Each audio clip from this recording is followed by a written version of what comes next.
CNBC आवाज प्रस्तुत करता है crypto corner powered by Binance.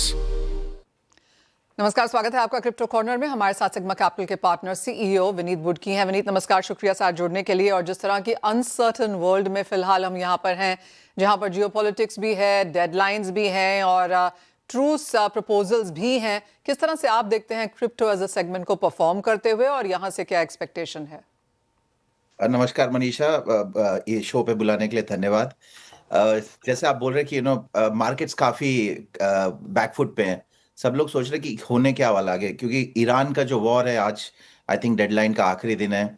जब इंस्टीट्यूशनल इन्वेस्टर्स ईरान वॉर को देख रहे हैं, वो लोग सोच रहे हैं कि क्या वो लोग होल्ड करें या डिप्लॉय करें। अभी मार्केट्स में ज्यादा गिरावट आई नहीं है। तो फॉर मी जब हम इसको ओवरऑल में देखेंगे तो आई थिंक सब लोग वेट एंड वॉच मोड पे हैं। अभी आज मैं लास्ट एक हफ्ते में मियामी, पोर्टो रिको और आज टोक्यो में हूँ। मोमेंट जो लोगों का मूड है वो अभी भी वेट एंड वॉच मोड पे चल रहा है। आई थिंक जापान में इस महीने इंटरेस्ट रेट पे डिसीजंस होने वाले हैं और इंटरेस्ट रेट का कैरी ट्रेड जो होता था, क्योंकि जापान में काफी पैसा सस्ते में मिलता था जिसको बाकी जगहों पे डिप्लॉय किया जाता था। तो अगर ये इंटरेस्ट बढ़ गए तो थोड़ी लिक्विडिटी क्राइसिस भी आएंगे। तो ओवरऑल जब मैं देख रहा हूँ, इंस्टीट्यूशनल इन्वेस्टर्स, बड़े इन्वेस्टर्स सब वेट एंड वॉच मोड में हैं कि देखिए बॉटम कहाँ आने वाला है। पर्सनली मेरी ओपिनियन है, मैंने कंटिन्यूअसली मेंटेन किया कि 50 से 80 हजार का बिटकॉइन होना था। आई थिंक हम उस रेंज में हैं और प्रॉब्ली अगले एक क्वार्टर के अंदर बिटकॉइन में एंटर करने की सबसे बेस्ट जगह है। ऑलराइट, जहाँ तक फ्लोज की बात है विनीत, जो डेटा आपके पास है, जो शेयर करते हैं आप, उसके हिसाब से अक्टूबर टू फेब में हमने कांस्टेंट आउटफ्लोज जाते हुए देखे हैं। मार्च में कुछ इनफ्लोज यहाँ पर ज़रूर हैं। किस तरह के ये नंबर्स नज़र आते हैं और जो मार्च के इनफ्लोज हैं, क्या वो सस्टेनेबल हैं? सो ये जो आपने इंस्टीट्यूशनल इन्वेस्टर्स के इनफ्लोज और ईटीएफ्स के इनफ्लोज बोले, ये बहुत इंटरेस्टिंग है, क्योंकि जब हमने अगस्त में बात की थी तब काफी जगहों पे बात हो रही थी कि इंस्टीट्यूशनल इन्वेस्टर्स आ रहे हैं, ईटीएफ आ रहे हैं, तो ये साइकिल जो है डिफरेंट होने वाली है। और उस समय मैंने क्लियरली बोला था कि अगर हम देखें, इंस्टीट्यूशनल के पास अभी सिर्फ 12-13% बिटकॉइन की होल्डिंग है, 70% जो है अभी भी रिटेल के पास है। अब क्या हुआ है, जब हम कभी कभी जब स्टॉक्स लिस्ट होते हैं, जब स्टॉक्स का आईपीओ होता है, तो 90% जो स्टॉक होता है वो इंस्टीट्यूशनल इन्वेस्टर ले जाता है और 10% रिटेल के पास होता है। तो रिटेल की जो बाइंग सेलिंग है वो कम होती है, क्योंकि 90% जो इंस्टीट्यूशनल इन्वेस्टर है वो 5 और 10 साल के लिए पैसे डालते हैं, जबकि रिटेल वाले कल सुबह ही 10 गुना चाहिए। तो अब क्रिप्टो में क्या हो रहा है कि इंस्टीट्यूशनल जो है खरीदते जा रहे हैं। लास्ट मतलब जब 128 से जब नीचे उतरा था बिटकॉइन, तो काफी सेलिंग हुई है, बट लास्ट एक महीने में लोग, इंस्टीट्यूशनल इन्वेस्टर्स, ईटीएफ इन्वेस्टर्स, क्योंकि ईटीएफ से काफी इंस्टीट्यूशनल कंपनियां भी खरीदती हैं, उनको लग रहा है कि बॉटम आ चुका है और ये राइट टाइम है जाने के लिए। ये सिर्फ बिटकॉइन में देखा गया, माइक्रो स्ट्रैटेजी भी अगर देखा जाए तो उन्होंने कंटिन्यूअसली अपनी डिजिटल एसेट ट्रेजरी में बाइक लगा रखा है, उन्होंने कभी रुके नहीं है। तो आई थिंक पॉजिटिव मोमेंटम है। मेरा बस थोड़ा सा व्यू है कि अभी थोड़ा और नीचे जाना है and the perfect time to buy is coming. Vineet, क्योंकि हम इंस्टीट्यूशंस और ईटीएफ्स की यहाँ पर बात कर रहे हैं, तो इस सब के बीच में एक और चीज़ जो बहुत बेहतरीन करी है वो है स्टेबल कॉइन्स। बाजार अब यहाँ से टीथर की लिस्टिंग का भी इंतजार कर रहा है। आगे जाकर यहाँ पर इन दोनों ही एरियाज में किस तरह के गेंस देखेंगे? जब भी हम स्टेबल कॉइन की बात करते हैं, क्योंकि मैं हमेशा जो क्रिप्टो है उसमें 4 टाइप के कॉइन्स को, 4 या 5 टाइप के कॉइन्स को क्लियरली डिफरेंशिएट करता हूँ। मेरे लिए बिटकॉइन जो है कॉफी खरीदने के लिए एक करेंसी नहीं है। मेरे लिए बिटकॉइन एक एसेट है, जैसे गोल्ड होता है, जैसे घर होता है, और इसकी जो यूटिलिटी है वो हमेशा स्टोर ऑफ वैल्यू है। मेरे लिए इथीरियम और 10,000 ऐसी कंपनियां जो है फंक्शनल प्रोडक्ट हैं।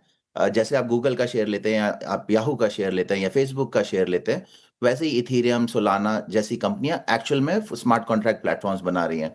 आवे जो है बैंक बना रहा है। बट इंडिया में रोड पे चलता हुआ बंदा जो है, जिसकी 20,000 30,000 रुपए इनकम है, उसको करोड़पति नहीं बनना। उसका सबसे पहली फोकस रहती है कि कैसे मैं इस पैसे को बैंक में डालूं, एफडी डाल सकूं और इस पे इंटरेस्ट कमा सकूं। सो जो स्टेबल कॉइन, और इस पैसे को मैं खर्च भी कर सकूं, क्योंकि उसको महीना भी चलाना होता है। तो इस सेंस में स्टेबल कॉइन बहुत इंटरेस्टिंग है, क्योंकि एक तो ये करेंसी है, रियल करेंसी, आप इससे कॉफी वगैरह ले सकते हैं, आप इससे खर्चे कर सकते हैं, प्लस इससे यील्ड भी जनरेट कर सकते हैं। अभी यूएस में काफी डिस्कशन हो रहा है क्लैरिटी एक्ट में कि क्या स्टेबल कॉइन्स पे यील्ड आएगी। तो फॉर मी ये सेक्टर बड़ा क्रिटिकल है, क्योंकि इधर से मासेस क्रिप्टो में आएंगी। सब लोग रिलायंस का शेयर खरीदने के लिए शायद स्टॉक मार्केट नहीं आते, बट करेंसी को यूज करने के लिए डेफिनेटली आते हैं। और ऑफ कोर्स वो चौथा वाला जो सेक्शन मैं हमेशा बोलता हूँ, मीम कॉइन है, ऐसे टोकन जो वुल्फ ऑफ वॉल स्ट्रीट में जॉर्डन बेलफोर्ड ने भी पेनी स्टॉक्स के नाम पे काफी पॉपुलर कराए थे, जिनका कोई आगे या पीछे नहीं होता है, देर जस्ट देर, क्योंकि लोग उसमें हाइप में इन्वेस्ट करते हैं। तो आपका स्टेबल कॉइन के क्वेश्चन में डेफिनेटली अडॉप्शन लेयर है, डेफिनेटली प्रूवन यूज केस है। टेदर काफी बढ़ चुका है, आई थिंक 180 बिलियन डॉलर की अभी सर्कुलेशन है, सर्कल भी काफी बढ़ा जा रहा है। एक्सपेक्टेशन है कि टेथर का आईपीओ आधा ट्रिलियन के बराबर होने वाला है, तो it is one of the companies to definitely keep an eye on. Bitcoin आपने कहा 50 से 80 हज़ार के बीच में आप उसको वहां पर बनता हुआ देखते हैं। स्टेबल कॉइन्स, टीथर में आप यहाँ पर काफी बुलिश हैं। कोई ऑल्ट कॉइन जहां पर आपको लगता है इतनी ही तेजी आते हुए नजर आएगी?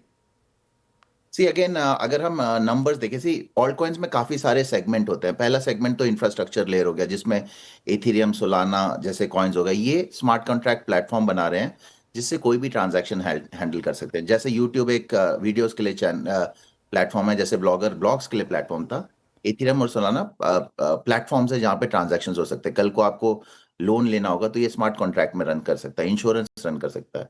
तो मेरा सबसे पहला बुलिशनेस तो इस सेक्टर पे, क्योंकि इंफ्रास्ट्रक्चर हमेशा चाहिए एक टेक्नोलॉजी को बड़ा करने के लिए। उसके बाद कुछ और सेक्टर्स हैं जो बड़े होते जा रहे हैं। लेंडिंग बोरोइंग बढ़ा है, जैसे मैंने आपको बोला, आवे एक टोकन है, अवेलेबल है, प्लस ये लोग लेंडिंग बोरोइंग करते हैं। जैसे एक आईसीआईसीआई बैंक लेंडिंग बोरोइंग करता है, आज की डेट में आवे में कुछ 60 बिलियन डॉलर के डिपॉजिट। तो मेरे लिए डीफाई और लेंडिंग बोरोइंग क्रिटिकल है।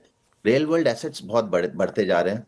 इन द एंड देखिए, अगर यूएस में जैसे अगर आप एक कमर्शियल रियल एस्टेट खरीदते हैं जिसपे 3-4% इंटरेस्ट मिलता है, सोचिए अगर वो आप अफ्रीका में लोगों को प्रोवाइड करें जहाँ पे करेंसी स्टेबल नहीं है, जहाँ पे यील्ड नहीं आती, तो बहुत वैल्यू आता है। तो रियल वर्ल्ड एसेट्स इस भी काफी बड़ा होता जा रहा है।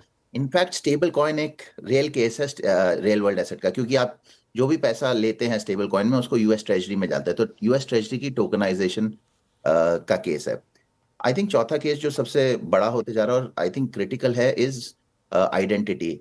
देखिए, आज आप और मैं जूम पे बात कर रहे हैं, क्या गारंटी है कि मैं इधर बैठा हूँ और मेरा एआई एजेंट इधर नहीं बैठा, या कोई और बंदा नहीं बैठा है। तो ऐसे ही कॉइन्स आते हैं। वर्ल्ड कॉइन बना है, कॉइन जो सैम ऑल्टमैन ने बनाया। सैम ऑल्टमैन वो है, उन्होंने चैट जीपीटी भी बनाया। तो बेसिकली आपकी एक आइडेंटिटी जो है, आपका जो आई का ग्राफ है, उस हैश रेट में कन्वर्ट होता है, जैसे आधार कार्ड है। तो ये 4-5 सेक्टर्स मेरे लिए काफी क्रिटिकल हैं, जिनको मैं देख रहा हूँ। Hopefully after the bull market comes, क्योंकि देखिए अभी भी मार्केट डाउन जाने वाला है, क्योंकि मैक्रो इकोनॉमिक पैरामीटर्स अच्छे नहीं है, अनसर्टेन बट जब आएंगे काफी अनसर्टेन, सब लोग वेट एंड वॉच पे बैठे हैं। Point taken. Vineet, as always बहुत शुक्रिया उस बहुत ही एक्साइटिंग कॉन्वर्सेशन के लिए। तो काफ़ी कुछ है क्रिप्टो में यहाँ पर वॉच करने के लिए, और जैसे विनीत ने कहा, बाइंग अपॉर्चुनिटीज बहुत जल्दी यहाँ पर आने वाली हैं, तो ये एक एसेट क्लास है जहाँ पर आपकी नज़र भी होनी चाहिए। विनीत, बहुत शुक्रिया साथ जुड़ने के लिए। इसी के साथ एक ब्रेक का भी समय है, लेकिन आप जुड़े रहिए सीएनबीसी आवाज़ पर। सीएनबीसी आवाज प्रस्तुत करता है crypto corner, powered by Binance.